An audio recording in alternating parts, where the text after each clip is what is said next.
ഭാഗം 26. ഏതു യാതനയും നമുക്ക് സഹിക്കാം.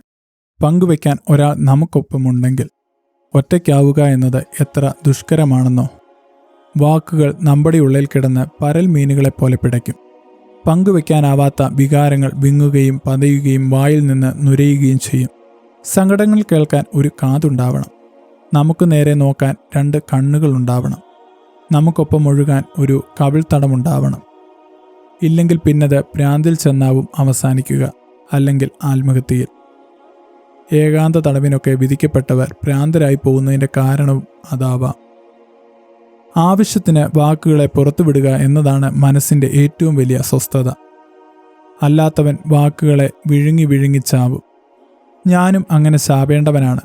എന്നാൽ എൻ്റെ പോച്ചക്കാരി രമണിയോടും എൻ്റെ മേരി മൈമുനയോടും എൻ്റെ കൗസുവിനോടും എൻ്റെ അറുവുറാവുത്തുവിനോടും പറഞ്ഞ കഥകളിലൂടെയാണ് വിഴുങ്ങിയ വാക്കുകൾ ഞാൻ ഛർദ്ദിച്ചു കളഞ്ഞത്. നടക്കുമ്പോഴും കറക്കുമ്പോഴും തൊട്ടി നിറയ്ക്കുമ്പോഴും പോച്ച കൊടുക്കുമ്പോഴുമെല്ലാം ഞാൻ അവറ്റകളോട് എൻ്റെ ഏറ്റവും പ്രിയപ്പെട്ടവരെന്ന പോലെ വർത്തമാനം പറഞ്ഞുകൊണ്ടിരുന്നു. അതിലെൻ്റെ കണ്ണീരും അതിലെൻ്റെ വേദനയും അതിലെൻ്റെ യാതനയും അതിലെൻ്റെ വികാരങ്ങളും അതിലെൻ്റെ സ്വപ്നങ്ങളും ഉണ്ടായിരുന്നു. അവയ്ക്കെന്തെങ്കിലും മനസ്സിലാവുന്നുണ്ടോ എന്നെനിക്കറിയില്ല. പക്ഷേ അവ എന്നെ കേൾക്കും. എനിക്ക് നേരെ കണ്ണുകൾ ഉയർത്തി നോക്കും. എനിക്കൊപ്പം കണ്ണീരൊലിപ്പിക്കും. എനിക്കത് മതിയായിരുന്നു. ആടുകൾക്കൊപ്പം സമരസപ്പെട്ട ആ ജീവിതത്തിൽ സങ്കടങ്ങളും വേദനകളും മാത്രമല്ല, എൻ്റെ ശരീരം തന്നെ അവയോട് പങ്കിട്ട ഒരു അനുഭവം എനിക്കുണ്ട്. ഒരു രാത്രി കിടന്നിട്ട് തീരെ ഉറക്കം വന്നതേയില്ല. എവിടുന്നാണെന്നറിയില്ല. ഒരു ഉഷ്ണം എന്നെ വന്നു പൊതിഞ്ഞു. ശമിപ്പിക്കാനാവാത്ത ഒരു കൊതി. മരിക്കാറ്റുപോലെ ഇരമ്പി വരുന്ന ഒരു തീഷ്ണത. കുറേ കാലമായി ഞാൻ ഷണ്ടനായിരുന്നു. ഇനി എന്നെങ്കിലും ഉണരുമെന്ന് ഞാൻ ഒരിക്കലും വിചാരിക്കുന്നതേയില്ല. പക്ഷെ അന്ന് അത് സംഭവിച്ചു.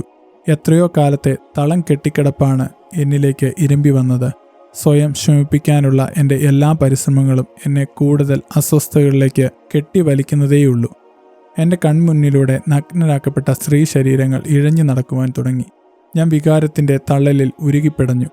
എനിക്ക് ചേർന്ന് കിടക്കാൻ ഒരു ശരീരം വേണമായിരുന്നു. എനിക്കും ഓടിക്കയറുവാൻ ഒരു ഗുഹ വേണമായിരുന്നു. പിന്നെ ഞാൻ ഭ്രാന്തനായിരുന്നു. ആ ഭ്രാന്തിൻ്റെ തീഷ്ണതയിൽ ഞാൻ എങ്ങോട്ടോ എഴുന്നേറ്റ് നടന്നു. പിന്നെ പുലർച്ചെ എപ്പോഴോ അലസ്യത്തോടെ കണ്ണു തുറന്നപ്പോൾ ഞാൻ മസ്രയ്ക്കുള്ളിലാണ്. എനിക്കൊപ്പം പോച്ചക്കാരി രമണി ചേർന്ന് കിടപ്പുണ്ടായിരുന്നു. അപ്പുറത്തെ മസ്രയിൽ ഹക്കീം ജീവനോടെ ഉണ്ടെന്നറിഞ്ഞതോടെ അവനെ ഇടയ്ക്കിടെ കാണാനുള്ള ആഗ്രഹം വല്ലാതെ ഏറി.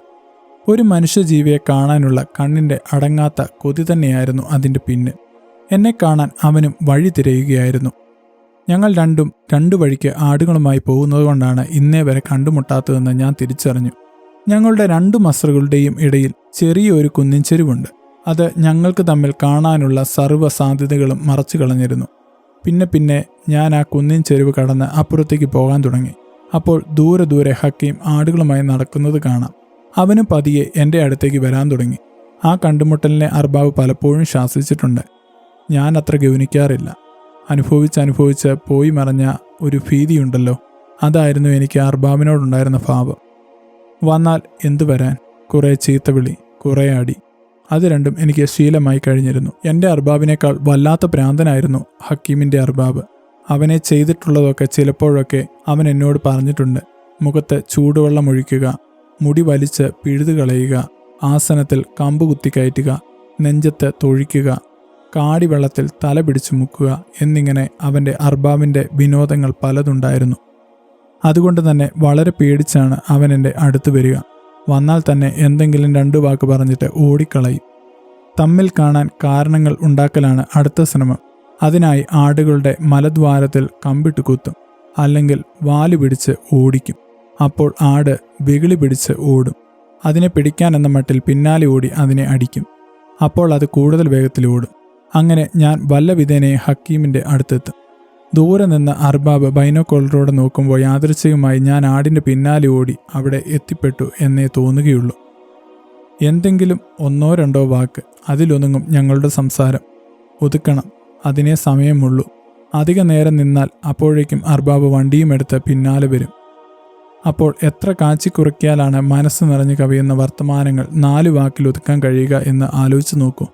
ദിവസം മുഴുവൻ വാതോരാതെ സംസാരിക്കാൻ അവസരങ്ങളുടെ ധാരാളിത്തമുള്ള നിങ്ങൾക്ക് ഒരുപക്ഷെ അത്ര പെട്ടെന്നൊന്നും അതിൻ്റെ വിവശത പിടികിട്ടിയെന്ന് വരില്ല.